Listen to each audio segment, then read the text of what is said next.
आज मैं आपको एक ऐसी ज़बरदस्त रेमेडी बताने जा रहा हूँ जो कोलेस्ट्रॉल कम करने के लिए बहुत ही इफ़ेक्टिव साबित हुई है। देखिए, ये ज़रूरी नहीं है कि कोलेस्ट्रॉल हमेशा बुरा हो, लेकिन मिसाल के तौर पर सोचिए, अगर आप डाइट कर रहे हैं, फैट भी बर्न हो रहा है, लेकिन कोलेस्ट्रॉल का लेवल अचानक बढ़ गया, तो फिर परेशानी तो होगी ना।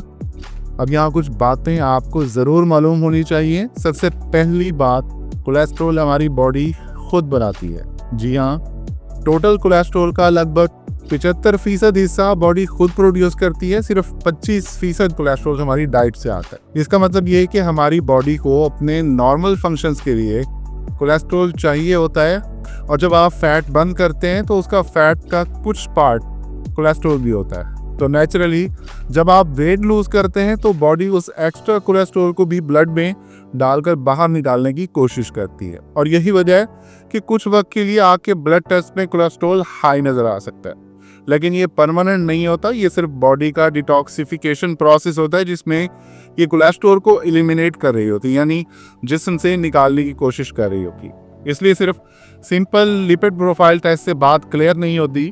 अगर आपको शक हो या क्लैरिटी चाहिए तो एडवांस लिपिड प्रोफाइल या एक्सपेंडेड लिपिड प्रोफाइल टेस्ट करवा लीजिए। इस टेस्ट में एलडीएल पार्टिकल का साइज का एनालिसिस हो जाता है, क्योंकि एलडीएल की भी अलग अलग टाइप्स होती हैं। लेकिन ये एक पूरा टॉपिक है। अभी के लिए इतना समझ लीजिए कि सिर्फ कोलेस्ट्रॉल लेवल देखकर ये नहीं कहा जा सकता कि आपको हार्ट डिजीज है या नहीं।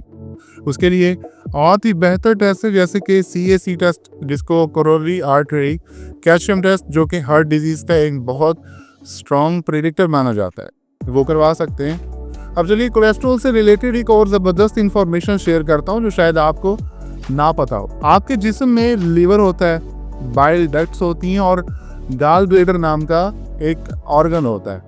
लिवर बाइल बनाता है जो कि गॉल ब्लैडर में स्टोर होती है। फिर ये बाइल कोलेस्ट्रॉल को बॉडी से रिमूव करने में हेल्प करती है।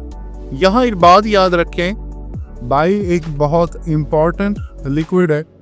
ये खुद कोलेस्ट्रॉल से ही बनता है। बाइल का काम क्या है? ये एक तरह का डिटर्जेंट होता है जो कि फैट मॉलिक्यूल्स को तोड़ता है, उनको डाइजेस्ट यानी हजम करने में मदद करता है, और ये फैट सॉल्युबल विटामिन जैसे कि vitamin A, D, E, K को ऑब्जॉर्व करने में बहुत ज़्यादा मदद करता है। ये बाइल छोटी आंत यानी स्मॉल इंटेस्टाइन में बुरे बैक्टीरिया को ग्रो होने से भी रोकता है, जो गैस और इन्फेक्शंस का सबब बनते हैं। ये बाइल आपके खाने में मौजूद ओमेगा 3 फैटी एसिड्स को भी मेटाबलाइज करने में हेल्प करता है। आसान अल्फाज में अगर इसको बोलें तो बाइल ना हो तो आपकी बॉडी फैट को डाइजेस्ट ही नहीं कर सकती।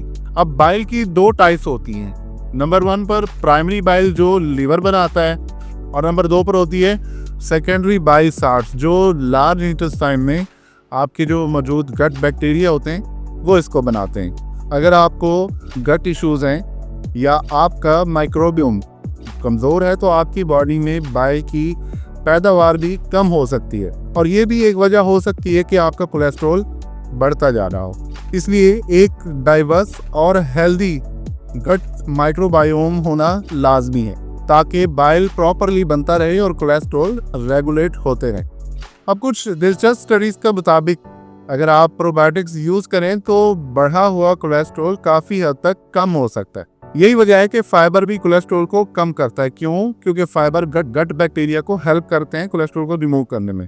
अब चलिए एक और ज़बरदस्त रेमेडी की बात करते हैं जो क्लिनिकली प्रूवन है, जो LDL को कम करती है और HDL को बढ़ा देती हैं, और वो है नियासिन यानी विटामिन B3। नियासिन कोलेस्ट्रॉल को बाइल में कन्वर्ट करने के प्रोसेस को तेज करता है, और ये इनडायरेक्टली कोलेस्ट्रॉल को कम कर देता है। साथ ही साथ ये बाइल की पैदावार को भी बूस्ट कर देता है, यानी इसको बढ़ा देता है। यहाँ एक और इम्पोर्टेंट बात आपको बताता चलूँ, जिन लोगों का पित्ता निकाल दिया गया होता है उनका वेरी लो डेंसिटी लिपोप्रोटीन, जिसको हम कहते हैं, इसको मेडिकल टर्म में हम VLDL बोलते हैं, ये बढ़ने लग जाता है। और ये क्यों बढ़ने लग जाता है? क्योंकि पित्ता ना होने की सूरत में प्राइमरी बाइल साल्ट्स कम हो जाते हैं और कोलेस्ट्रॉल कंट्रोल मुश्किल हो जाता है। इस वजह से ऐसे लोगों को ज़्यादा प्रोबायोटिक्स की ज़रूरत होती है ताकि उनका गट हेल्दी रहे और सेकेंडरी बाइल साल्ट्स बनते रहें।